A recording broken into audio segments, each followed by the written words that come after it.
Buenas tardes, mi nombre es Juan David Vaquero Cantor. Mi nombre es Weimar Esteban Chalapuz-Meno.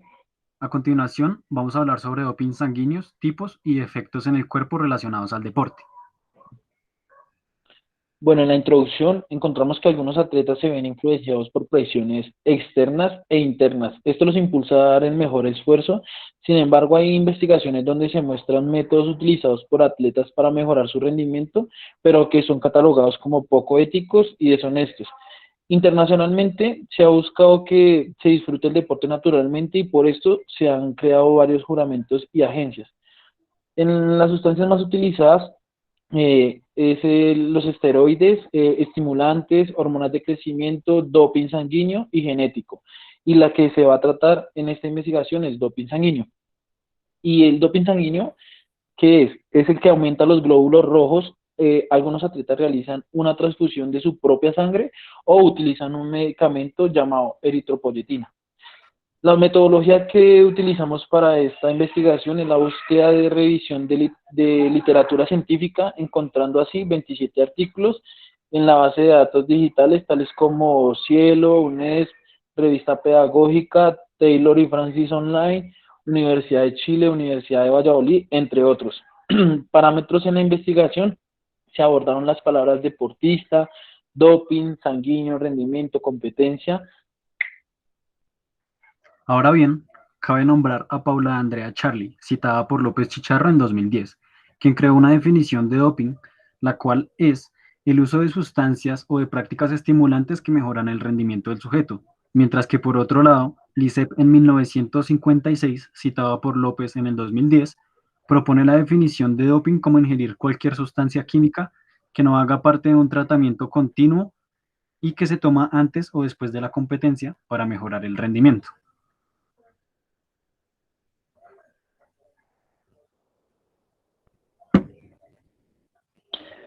Eh, Ya hablando en la parte fisiológica, beneficia al deportista que compiten en las carreras de resistencia como esquí y el ciclismo de carretera, perdón. El propósito del dopaje es aumentar la potencia aeróbica máxima y el rendimiento durante la actividad física. ¿Y cómo se logra? El aumento de la capacidad del transporte de oxígeno a la célula muscular, ya que existe una relación entre la cantidad de hemoglobina y el consumo máximo de oxígeno. Luego se dan ajustes fisiológicos que hacen que dure el efecto aeróbico. Así encontramos también el almacenaje y reinfusión de sangre, ya sea por parte de la refrigeración y el congelamiento. La refrigeración es la preservación de la sangre es por a 40 grados centígrados. Sin embargo, este proceso hace que la sangre pierda eritrocitos. Por este motivo, son 3 semanas máximo para almacenar sangre. En el congelamiento, que es el método más eficaz, ya que los glóbulos rojos dejan de envejecer y permiten la conservación por tiempo indefinido. La infusión autóloga: entre 8 y 12 semanas antes de la competencia se extraen 2 unidades de sangre del deportista, los glóbulos rojos se separan del plasma y se congelan a menos 80 grados centígrados, lo cual hace que se conserve para reinfusionarlos, y esos glóbulos se reconstituyen con solución salina y se transfunden durante 1 o 2 horas. La reinfusión debe ser de 1 a 7 días antes de la competencia. La infusión homóloga: se utiliza técnicas de refrigeración para almacenamiento a corto plazo, pero los glóbulos rojos se degradan y solo pueden almacenarse máximo por 42 días.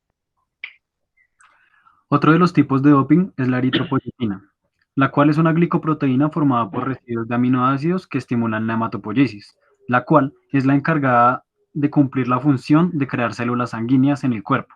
Esta adaptación la obtienen deportistas que realizan entrenamientos en la altura o viven en alturas elevadas sobre el nivel del mar. Sin embargo, otros deportistas la adaptaron al realizar entrenamientos en hipoxia para lograr adaptaciones que generaban dichos deportistas. Posterior a la creación de la EPO, surgió la eritropoyetina humana recombinante sintetizada en fármaco, la cual era extraída de mamíferos y era inyectada en los deportistas con el fin de aumentar los glóbulos rojos y generó una facilitación del transporte de oxígeno, por ende, aumentando la capacidad aeróbica máxima aumentando un 55% el hematocrito de la sangre. Sin embargo, mediante la evolución de la tecnología y el paso del tiempo, la AMA logró generar controles frente a estos tipos de doping. Por consiguiente, los deportistas eran sancionados y expulsados de las competencias al encontrar doping sanguíneo en su sangre. Posterior a este acontecimiento, se creó la cera, la cual consiste en un estimulador que activa la eritropoyetina humana recombinante, lo cual complicó mucho la detección y disminuyó la necesidad de administrar eritropoyetina, lo cual disminuye la secreción de eritropoyetina en la orina, por lo que se tuvo que modificar el control del doping combinando el análisis de urea y sangre para detectarlo.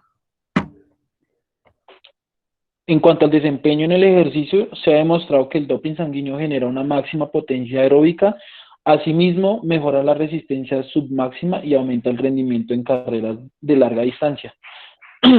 En cambios ambientales de grandes altitudes, según Pace, en su estudio demostró que se infundieron glóbulos rojos y las personas tuvieron frecuencias cardíacas más bajas durante la caminata a una altitud de 4.712 metros. Estos estudios dieron paso al concepto de que el dopaje sanguíneo es un reductor de altitud.